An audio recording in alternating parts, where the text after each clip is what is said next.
I am so happy to have on my next guest. Of course, you know him as the co-host of the Timbo and Suga Show. He's also going to be in Sean O'Malley's corner next Saturday at UFC 280. It's Tim Welch joining me here on the program. Tim, how are you? Doing great. We're getting used to the time difference over here. We've been here for about 3 days, so we're already feel like we're used to it. It's a little different over here, but we're feeling good, getting some good workouts in, getting ready to get these last couple pounds off and get to the fight. Yeah, and so far, good internet connection. Fingers crossed, because I know obviously we're in different time zones and all that. But what was part of the reason going there early? Just because Sean, I believe this is his first international fight, right? So I'm sure he wanted to get acclimatized. Yeah, and Sean's like that. Top to bottom, he wants to make sure he's doing everything right. He wants to make sure he's doing everything like a champion. So we wanted to make sure we come out here at least 14 to 15 days early to make sure we're acclimated and not have that be an issue at all. You guys must have been one of the first people from that card to get there that early. Have you seen any other fighters when you arrived? Actually, we haven't seen any of the fighters. We're not staying at the fighters hotel. We're staying at this new Rixos Marina's place. One of the higher ups here in Abu Dhabi is a big fan of Sean, so they got us all set up at the Rixos Marino, and it's really nice here. That's awesome. Sean obviously asked to fight Jan. That was something that Dana White had revealed. What went into the decision-making process of choosing him as the opponent? Because I'm sure it was a team effort to get this fight. Yeah, actually, Sean Shelby and Dana said Sean Shelby texted Sean shortly after the Pedro fight and said, "Hey, Dana and I have a great idea." So it took a day for them to call, and then they called him and said, "How about Petr Yan in Abu Dhabi? He's the only one in the bantamweight division, top 10, that doesn't have a match. So what do you think?" So he called me, called the coaches, and we said, "Fuck yeah, let's do it."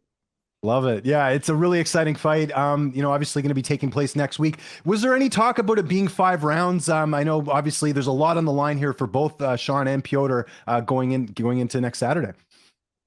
No, there's no talk of it being 5 rounds because they knew they wanted it on the Islam and Charles matchup. So that, of course, is going to be main event. So 3 rounds, I mean, even benefits us better, I think.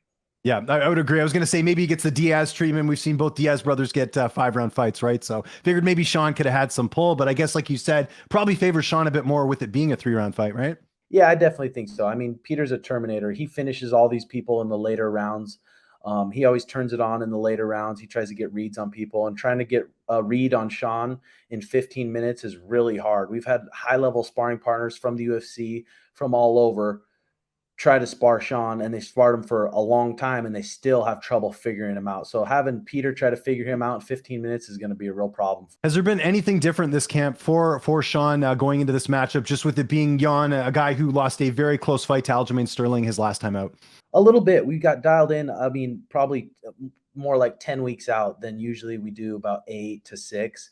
We did it 10 weeks out. We started sparring way earlier in this camp because I know how good of a striker Petr is. And I wanted Sean's timing to be just precise and really on for this fight. So we got through the whole fight camp, so couldn't be more happy with it.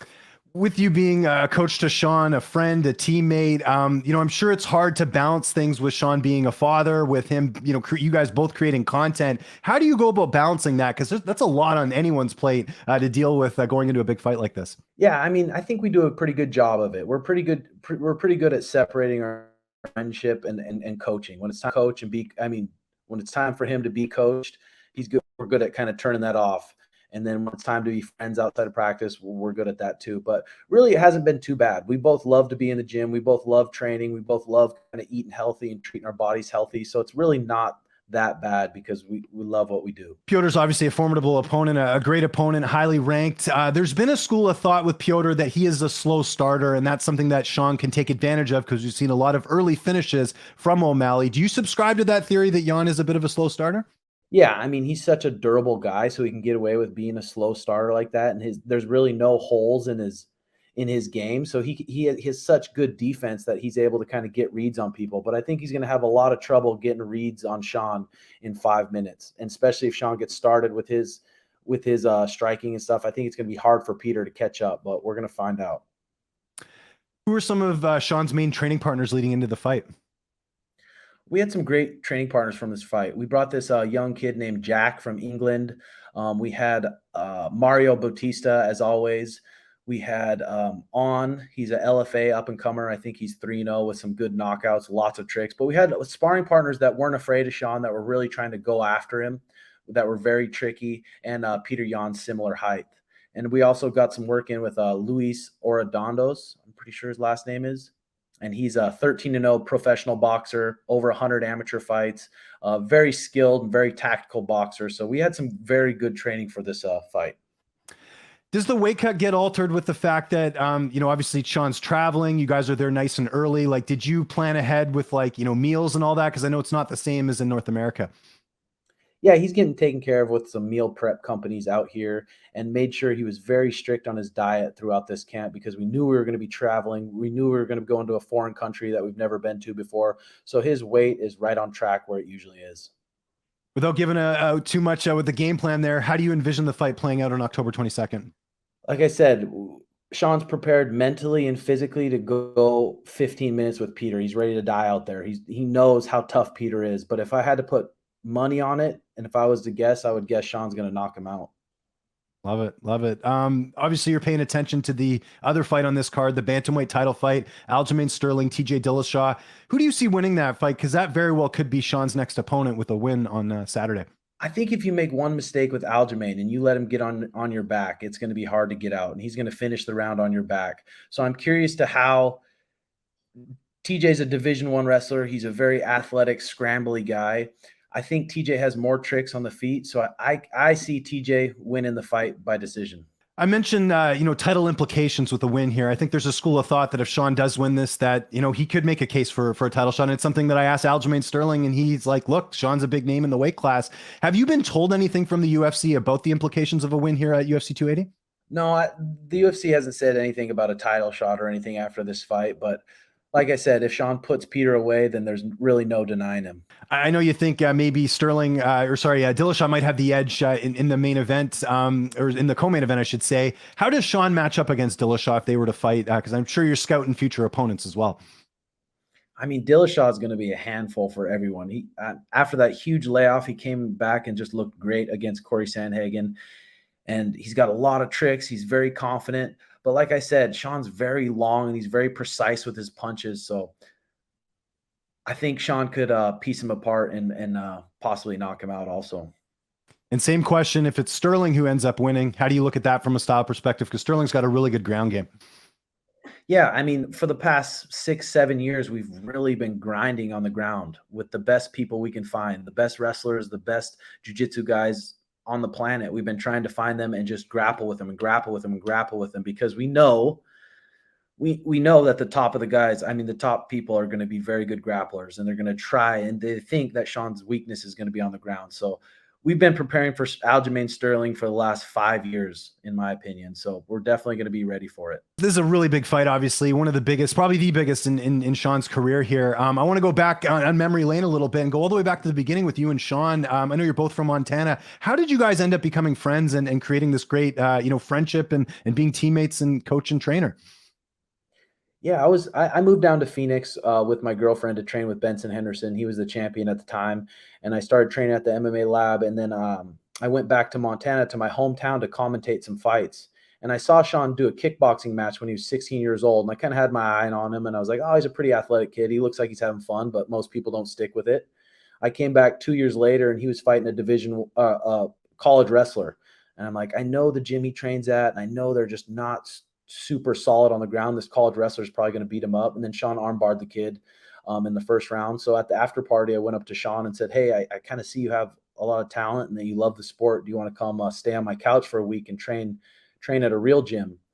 And he couldn't believe it. He was just so excited. And he packed his bags a couple days later, came down, got beat up really bad for a week. It was like, holy shit, there's another level to this sport. And he went home, and I wasn't sure if we were going to see him, but then he packed his bags, moved down, left his family, 18 years old, and we got an apartment, and that's interesting. I didn't know, honestly. I never knew that you were like part of the reason that he ended up in Arizona. I just assumed he figured it out. So that must be kind of cool from a friendship standpoint, of like, you were the one to kind of push Sean in the right direction to go to Arizona.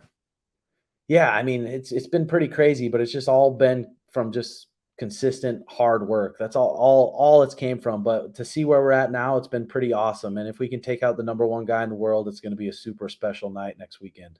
Have you had a chance to reflect on just how big you and Sean are, like mainstream appeal? I mean, I see, I'm seeing Sean on No Jumper. Like, have you been able to soak that in? Two kids from Montana getting this much, fame and stardom, and also the success in the cage as well. Yeah, sometimes I think about it. I'm like, man, we really have came a long way, but we've really surrounded ourselves with people that are just world champions in every area. We have tons of good mentors, tons of people around us. Phoenix is the mecca for MMA. So I just give credit to all the people around us, the teammates, the coaches, and just all the people we've surrounded ourselves with, and just being disciplined and consistent with our work. You've had a lot of really good guests on your show. Who's been the most memorable so far? On the Timbo Sugar Show, oh man, we've had too many to name, but we've really liked Brian Callen and Theo Vaughn, and we possibly might be having Andrew Tate on the podcast this week. So Really? Okay, that's awesome. yeah, so it's been a fun journey, and staying consistent with the podcast has been really fun too. Yeah, is it a nice, sort of, and I don't know how it is for Sean, but maybe for you as well from the coaching side of things, is it a nice break to kind of break things up a bit? Because I know when you get really honed in on a big fight like this, you need something to break up the monotony a bit. Yeah, because usually we meet up at practice, we meet up at the gym for our sessions, but Sunday's a nice day to reflect on the fights that happened and reflect on the week and reflect on books we're reading and reflect on things that are going on in our lives and just sitting down and talking about it and recording it. So it's been pretty fun and pretty easy. Is there one guest you haven't had on yet that you want to get on? What's like a dream guest for you guys to have on your show? It's hard to say a dream guest because we get asked that all the time. I'm not really sure, but Andrew Tate is going to be pretty interesting, I think. Yeah, I was gonna say all on the topics right now, and again, I know it's all business in Abu Dhabi, but getting in any downtime, going to the beach. What have you been up to when you get that little bit of free time and playing video games, of course? Yeah, we've just been kind of bouncing around to some different malls, seeing if we can find some rare watches that we can possibly purchase. But other than that, I've been just trying to enjoy the experience. And the one thing we got on our mind is taking out Peter next week. So making sure the workouts are dialed in and doing exactly what we need to do. Tim, thanks so much for doing this. I know it's late over there. If there's anything you want to plug before we get out of here, the Timbo and Suga Show, any social media, anything like that, I'll give you the last word, man. Yeah, if you guys want, you could check out the Timbo Sugar Show. Obviously, is on Sean O'Malley's page, but I started my Red Hawk Recap, my own podcast where I'm bringing in guests, talking about psychology, talking about mindset, talking to people like Jared Cannonier, talking about all sorts of stuff, and a lot of humor and comedy in it also. So my page, you can just YouTube Tim Welch and check it out.